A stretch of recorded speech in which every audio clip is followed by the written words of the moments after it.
Good morning दोस्तों, welcome back to my YouTube channel online study current affair. दोस्तों, आज की क्लास स्टार्ट करने से पहले प्लीज़ चैनल को सब्सक्राइब और बेल आइकन पर क्लिक कर दीजिएगा। इससे आपको हमारे हर नए वीडियो की नोटिफिकेशन मिलती रहेगी। दोस्तों, किसी ने क्या खूब कहा है कि मेहनत इतनी खामोशी से करो, सफलता शोर मचा दे। मेहनत इतनी खामोशी से करो कि सफलता शोर मचा दे।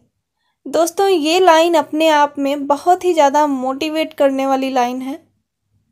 दोस्तों, आज हम लोग जो पढ़ेंगे, पहले क्या है कि हम लोग हर टॉपिक को पहले क्लियरली पढ़ लेंगे। टॉपिक को पढ़ने के बाद फिर हम लोग उसका क्वेश्चन आंसर सॉल्व करेंगे। और पहले ये देख लेते हैं हम लोग कि टॉपिक है क्या क्या। पहला टॉपिक है पैरालंपिक खेलों का समापन 5 सितंबर को टोक्यो के ओलंपिक स्टेडियम में हुआ। सेकंड टॉपिक है अंतर्राष्ट्रीय चैरिटी दिवस 5 सितंबर को मनाया जाता है और शिक्षक दिवस भी 5 सितंबर को मनाया जाता है। कोल इंडिया ने कोयला संसाधनों के आकलन के लिए नया सॉफ्टवेयर लॉन्च किया। दशकों पुराने समस्या को समाप्त करने के लिए सरकार ने ऐतिहासिक कार्बी आंगलोंग समझौते पर हस्ताक्षर किए। निशानेबाज मनीष नरवाल ने टोक्यो पैरालंपिक में भारत का तीसरा स्वर्ण पदक जीता। भारतीय सेना 100 स्काई स्ट्राइकर खरीदेगी। दोस्तों, अब हम हर टॉपिक को एक एक टॉपिक को पहले क्लियर पढ़ लेंगे। चलिए पहला टॉपिक देखते हैं। पहला टॉपिक है पैरालंपिक खेलों का समापन 5 सितंबर को टोक्यो के ओलंपिक स्टेडियम में हुआ। दोस्तों, पैरालंपिक खेल 2020 का समापन 5 सितंबर को टोक्यो के ओलंपिक स्टेडियम में समापन समारोह के साथ हुआ। समापन समारोह के लिए हारमोनियम, कैकोफनी और मूविंग फॉरवर्ड अवधारणाएं थीं। समापन समारोह के दौरान जापानी राष्ट्रीय ध्वज को कार्यक्रम स्थल में लाया गया और जापान का राष्ट्रगान गाया गया। इसके बाद जापानी वर्णमाला क्रम में विभिन्न देशों के ध्वजवाहक के नेतृत्व में एथलीट परेड हुई। निशानेबाज आविन लखेरा भारतीय दल की ध्वजवाहक थीं। भारत ने टोक्यो पैरालंपिक में 19 पदक जीते। भारत ने 2016 के रियो खेलों में अपने पिछले सर्वश्रेष्ठ 4 को पीछे छोड़ दिया। इस साल भारतीय दल ने 5 स्वर्ण, 8 रजत और 6 कांस्य पदक जीते। लेखरा ने R2 महिलाओं की 10 metre air rifle standing SH1 event में स्वर्ण और 50 मीटर राइफल 3 स्थिति SH1 में कांस्य पदक जीता। भाला फेंक खिलाड़ी सुमित अंतिल, शटलर प्रमोद भगत, कृष्णनगर और निशानेबाज मनीष नरवाल ने स्वर्ण पदक जीते। और दोस्तों, टोक्यो जो है वो जापान की राजधानी है। अगला टॉपिक देखते हैं। सेकंड टॉपिक है अंतर्राष्ट्रीय चैरिटी दिवस। तो दोस्तों, ये मनाया जाता है 5 सितंबर को। अंतर्राष्ट्रीय चैरिटी दिवस हर साल 5 सितंबर को मनाया जाता है। यह मदर टेरेसा की मृत्यु को चिन्हित करने के लिए मनाया जाता है। उन्हें 1979 में गरीबी पर उनके काम के लिए नोबेल पुरस्कार मिला था। संयुक्त राष्ट्र महासभा ने 2012 में 5 सितंबर को अंतर्राष्ट्रीय चैरिटी दिवस के रूप में अपनाया। इसे 2011 में हंगेरियन सिविल सोसाइटी पहल द्वारा शुरू किया गया था। मदर टेरेसा ने अपना जीवन धर्मार्थ कार्यों के लिए समर्पित कर दिया। उन्हें एक जीवित संत के रूप में भी जाना जाता है। उन्होंने 1950 में मिशनरीज ऑफ चैरिटी की स्थापना की। 12 अगस्त 2021 को संयुक्त राष्ट्र ने मदर टेरेसा के सम्मान में एक स्मारक डाक टिकट जारी किया था। चैरिटी मानवीय संकटों के बुरे प्रभावों को दूर करने में मदद करती है और गरीबों की शिक्षा, आवास और सुरक्षा प्रदान करने में मदद करती है। अब दोस्तों ये जान लेते हैं कि 5 सितंबर को टीचर्स डे भी है। तो दोस्तों भारत में शिक्षक दिवस 5 सितंबर को मनाया जाता है, जबकि अंतर्राष्ट्रीय शिक्षक दिवस का आयोजन 5 अक्टूबर को होता है। भारत में डॉक्टर सर्वपल्ली राधाकृष्णन के सम्मान में 5 सितंबर को शिक्षक दिवस मनाया जाता है। इस दिन देश के द्वितीय राष्ट्रपति रहे राधाकृष्णन का जन्म दिवस होता है। चीन में 1931 में नेशनल सेंट्रल यूनिवर्सिटी में शिक्षक दिवस की शुरुआत की गई थी। चीन में 1932 में इसे स्वीकृति दी। बाद में 1939 में कन्फ्यूशियस के जन्म दिवस 27 अगस्त को शिक्षक दिवस घोषित किया और 1951 में इस अनाउंसमेंट को वापस ले लिया गया। साल 1985 में 10 सितंबर को शिक्षक दिवस घोषित किया गया। अब चीन के ज़्यादातर लोग फिर से चाहते हैं कि कन्फ्यूशियस का जन्म दिवस ही शिक्षक दिवस हो। दोस्तों अगला हमारा टॉपिक है कोल इंडिया ने कोयला संसाधनों के आकलन के लिए नया सॉफ्टवेयर लॉन्च किया।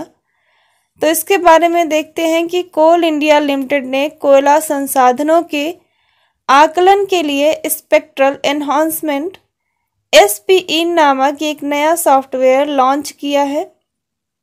यह पृथ्वी की ऊपरी तह के नीचे कोयला ब्लॉकों की पहचान करने में मदद करेगा और यह कोयला अन्वेषण प्रक्रिया के दौरान भूकंपीय सर्वेक्षण का उपयोग करता है।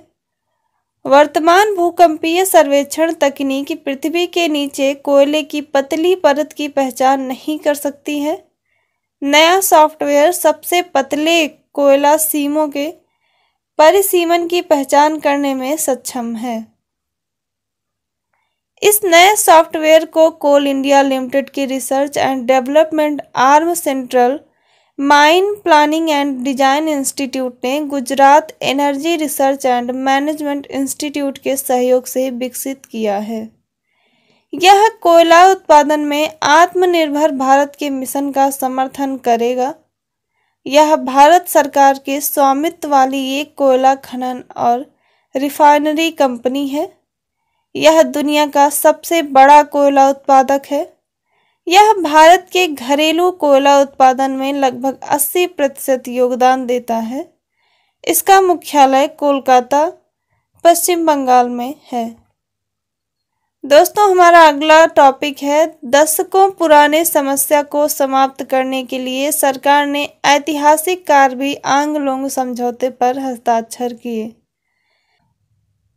दोस्तों भारत सरकार ने असम की क्षेत्रीय अखंडता के दशकों पुराने संकट को समाप्त करने के लिए कार्बी आंगलोंग समझौते पर हस्ताक्षर किए। सरकार और Karbi Longri North Cachar Hills Liberation Front People's Democratic Council of Karbi Longri United People's Liberation Army Karbi People's Liberation Tigers गुटों के प्रतिनिधियों के बीच समझौते पर हस्ताक्षर किए गए हैं। समझौता क्षेत्र में शांति और समृद्धि लाएगा और पूर्वोत्तर के समग्र विकास में मदद करेगा। कार्बी आंगलोंग नेता संविधान के अनुच्छेद 244A के प्रावधान के तहत कार्बी आंगलोंग, पश्चिम कार्बी आंगलोंग और दीमा हसाओ के पहाड़ी जिलों को स्वायत्त राज्य घोषित करने की मांग कर रहे हैं। समझौते की मुख्य विशेषता है कि इस समझौते के तहत 1000 सशस्त्र कार्यकर्ता हिंसा छोड़कर समाज की मुख्य धारा में शामिल हो गए हैं। सरकार ने कार्बी क्षेत्रों के विकास के लिए 1000 करोड़ रुपए के विशेष विकास पैकेज की घोषणा की है और पहचान, भाषा, संस्कृत आदि के लिए कार्बी आंगलोंग स्वायत्त परिषद को अधिक स्वायत्तता प्रदान की जाएगी और सरकार कार्बी लोगों के विकास के लिए कार्बी कल्याण परिषद की स्थापना करेगी। दोस्तों हमारा अगला टॉपिक है कि निशानेबाज मनीष नरवाल ने टोक्यो पैरालंपिक में भारत का तीसरा स्वर्ण पदक जीता। दोस्तों मिश्रित 50 मीटर पिस्टल SH1 स्पर्धा में निशानेबाज मनीष नरवाल ने स्वर्ण पदक और सिंहराज अधाना ने रजत पदक जीता। मनीष नरवाल ने 218.2 जबकि सिंहराज अधाना ने 216.7 स्कोर किया। इससे पहले सिंहराज अधाना ने टोक्यो पैरालंपिक में P1 पुरुषों की 10 मीटर एयर पिस्टल SH1 स्पर्धा में कांस्य पदक जीता था। अवनी लेखारा टोक्यो पैरालंपिक में एक से अधिक पदक जीतने वाली पहली भारतीय हैं। भारतीय निशानेबाजों ने मौजूदा टोक्यो पैरालंपिक में कुल 5 पदक जीते हैं। यह मौजूदा पैरालंपिक में भारत का तीसरा स्वर्ण पदक है। भारत अब तक 3 स्वर्ण, 7 रजत और 5 कांस्य सहित 15 पदक जीत चुका है। और फ्रेंड्स हमारा अगला टॉपिक है कि भारतीय सेना 100 स्काई स्ट्राइकर खरीदेगी। भारतीय सेना ने 100 से अधिक विस्फोटकों से लदे ड्रोन या स्काई स्ट्राइकर्स की खरीद के लिए एक अनुबंध पर हस्ताक्षर किए हैं। विस्फोटकों से लदे इन ड्रोन का निर्माण बेंगलुरु में किया जाएगा। इसकी मारक क्षमता करीब 100 किलोमीटर है। Israeli firm Elbit security system के साथ अल्फा डिजाइन के नेतृत्व वाला संयुक्त उद्यम स्काई स्ट्राइकर्स का निर्माण और आपूर्ति करेगा।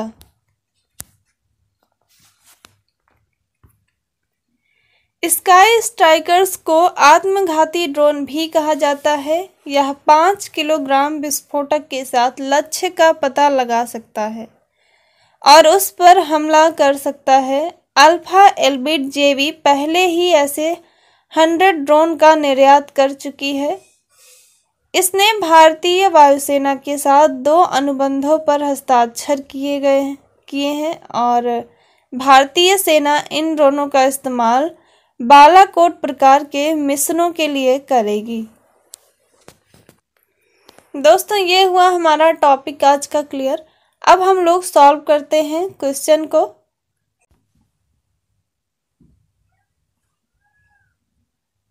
दोस्तों पहला प्रश्न है कि पैरालंपिक खेलों का समापन कब और कहाँ हुआ।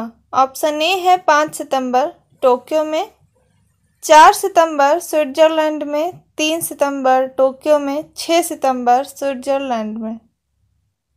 तो दोस्तों इसका राइट आंसर क्या होगा।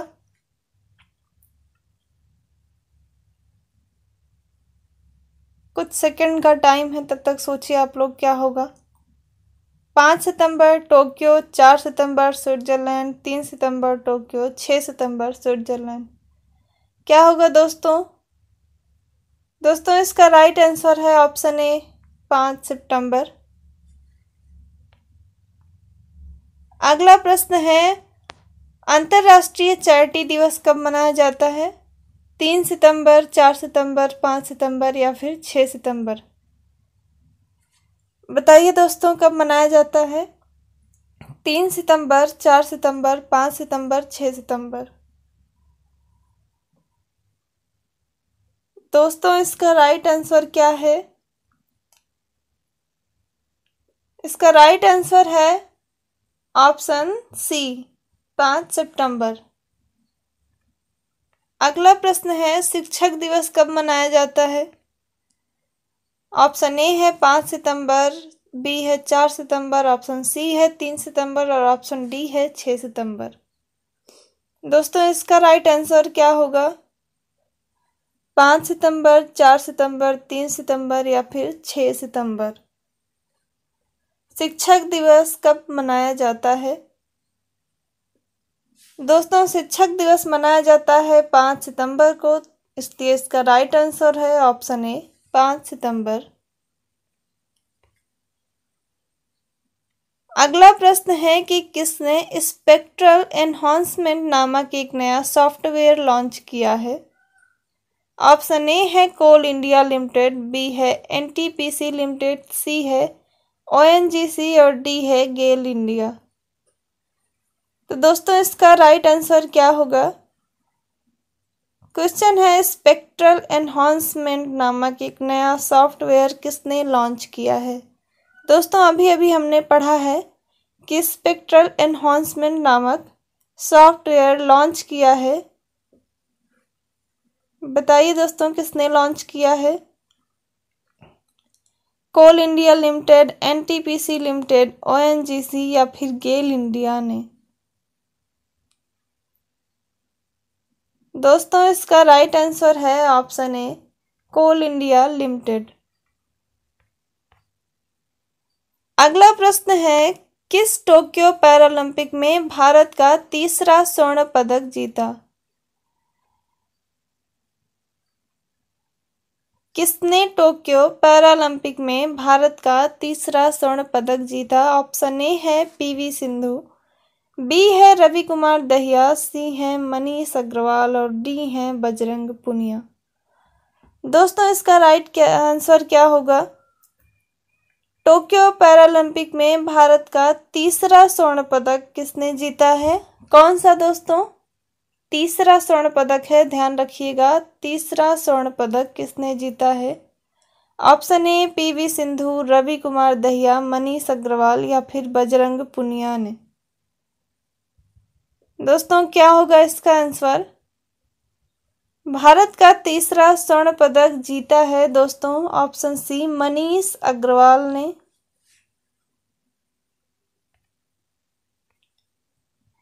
अगला प्रश्न है दशकों पुराने समस्या का समाधान करने के लिए सरकार ने किस ऐतिहासिक समझौते पर हस्ताक्षर किए हैं? दोस्तों ये प्रश्न आप लोग इसका आंसर बताएंगे कमेंट बॉक्स में। इस प्रश्न का आंसर कि दशकों पुराने समस्या का समाधान करने के लिए सरकार ने किस ऐतिहासिक समझौते पर हस्ताक्षर किए हैं, वो कौन सा ऐतिहासिक समझौता है ये आप लोग बताएंगे कमेंट बॉक्स में। दोस्तों आज का प्रश्नोत्तर का सिलसिला यहीं समाप्त होता है। कल फिर मिलेंगे इसी समय नए प्रश्नों के साथ। दोस्तों जाने से पहले वीडियो को लाइक शेयर जरूर कर दीजिएगा। तब तक के लिए नमस्कार।